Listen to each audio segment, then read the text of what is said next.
రుచులే ప్రతిరోజు పండగలే high power ఉల్లాసం high power ఉత్సాహం హై పవర్ ఆరోగ్యం హై పవర్ ఆనందం గుంటూరు వారి ట్రిపుల్ ఎక్సెల్ మరియు హై పవర్ హార్స్ దేశవాళీ మినపగుళ్ళు బంధాలు అనుబంధాలు మరింత దృఢంగా మరింత బలంగా సంఖ్యాబలం లేనప్పటికీ అవిశ్వాస తీర్మానాలతో కూటమి అభ్యర్థులు గెలుస్తున్న తీరును చూసి ప్రజాస్వామ్యవాదులంతా సిగ్గుతో తలదించుకుంటున్నారని ఎమ్మెల్సీ లిల్లాపిరెడ్డి వ్యాఖ్యానించారు. అక్రమాలు, దౌర్జన్యాలు, ప్రలోభాలతో ప్రజాస్వామ్యాన్ని కూటమి ప్రభుత్వం కూని చేస్తుందని ఆరోపించారు.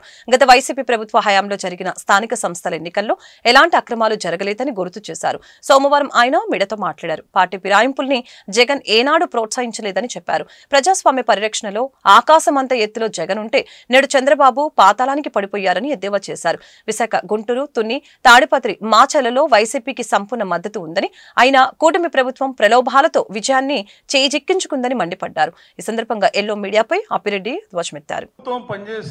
తీరును చూసినా టీడీపీ నాయకులు వారితో పాటుగా కూటమి నేతలు బరి తెగింపు చూసినా నిజంగా ఆశ్చర్యం కలుగుతూ ఉండేది.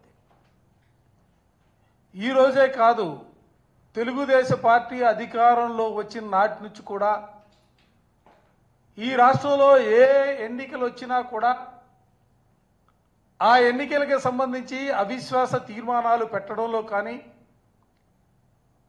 ఆ అవిశ్వాస తీర్మానాలను నెగ్గించుకోవడం కోసం వాళ్ళు చేస్తున్నటువంటి ప్రయత్నాలు కానీ, ఆ తరువాత జరిగినటువంటి ఎన్నికల ప్రక్రియలో కూడా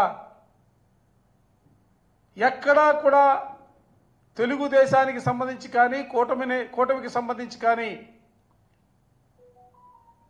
బలం లేకపోయినా ఆ ఎన్నికల్లో గెలుస్తున్నటువంటి తీరు చూస్తూ ఉంటే ప్రజాస్వామ్యవాదులందరూ కూడా సిగ్గుతో తలవంచుకున్నటువంటి పరిస్థితులు ఇవాళ రాష్ట్రంలో చూస్తూ ఉన్నాం. నిజంగా కూటమి నేతలను సూటిగా అడగదలుచుకున్నా, ఇవాళ జరుగుతున్నటువంటి ఈ ఎన్నికలు మీరు పెట్టినటువంటి అవిశ్వాస తీర్మానాల వల్ల,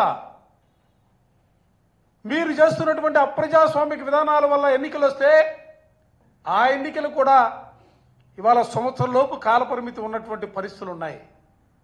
ఆ సంవత్సరంలోపు కాలపరిమితి ఉన్నప్పటికి కూడా